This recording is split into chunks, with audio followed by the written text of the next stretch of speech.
Hello, welcome to Word of Inspiration. My name is Dr. Bertha Ayi, and I'm presenting Word of Inspiration, a daily program designed to encourage you in your daily living and also to inspire you to be the best version of yourself. I want to wish you a very Merry Christmas today, and I hope you're going to have some wonderful time with your family. Today, my message is entitled, Though your beginning was small, your end shall be greatly increased. It's a verse that comes out of the book of Job, chapter 8, verse 7. And the text I'm using for today is from Luke chapter 2, verses 22 to 24. And it says that when the days of her purification was accomplished, Jesus was sent to be circumcised, and Mary also presented two turtle doves according to the law of Moses.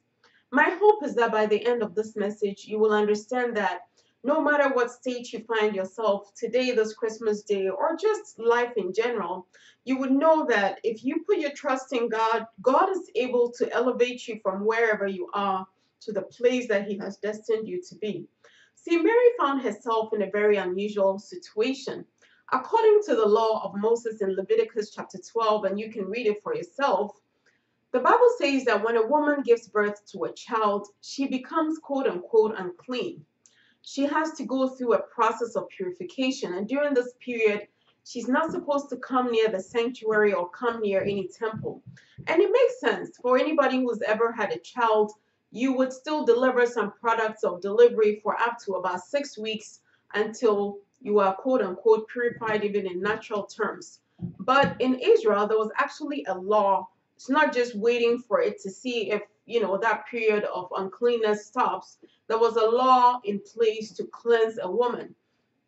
If it was a male child, the Bible says a woman was unclean for 7 days, and then on the eighth day, the baby could be circumcised. For the next 33 days, she was unclean. And when her period of purification was over, two things needed to happen. She needed to bring a burnt offering and a sin offering.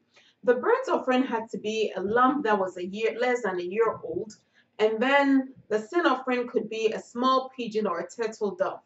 However, in the last verse of Leviticus chapter 12, we are told that if for some reason the woman cannot afford a lamb, she's allowed to bring two turtle doves, one for a sin offering and one for a burnt offering.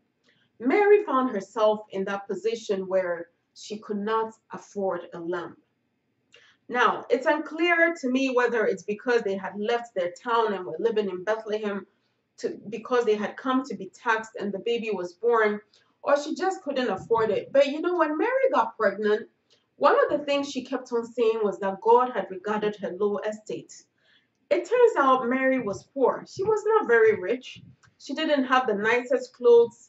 She didn't hang out with the coolest people in town. She didn't have the latest shoes. In fact, she had fallen in love with a carpenter called Joseph. They were in love, hoping to build a future together, when the angel appeared to her and said, O thou Mary, most favored, blessed art thou among women, and so forth. So Mary could not afford a lamb.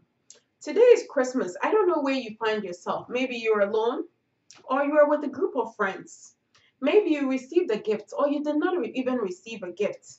When I was growing up in Ghana, we had a term called Bronyankwine, meaning on Christmas Day, most families had this wonderful soup that was made filled with all sorts of meats for different members of the family.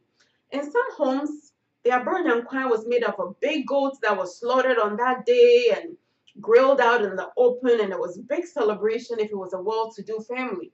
Some homes just had one hen or one chicken, or sometimes it was parts that had fallen off the butcher shop to make their Bronyankwine possible. Today, I don't know where you find yourself in your social class, whether you're having a big goat celebration for Christmas, a big dinner, or it's just a little meal for you to eat. Wherever you find yourself, I want to encourage you from the book of Job chapter 8 verse 7, which says, Though thy beginning was small, thy end shall be greatly increased. See, Mary had a small beginning. She could not afford a lamb. But when that baby began to grow, he began to be so awesome and so miraculous that one day at a wedding in Cana, Mary walked up to the people who were hosting the wedding and said, You've run out of wine? Whatever my son tells you to do, do it. Because I'm no more in my low estate. I have a son who can work miracles.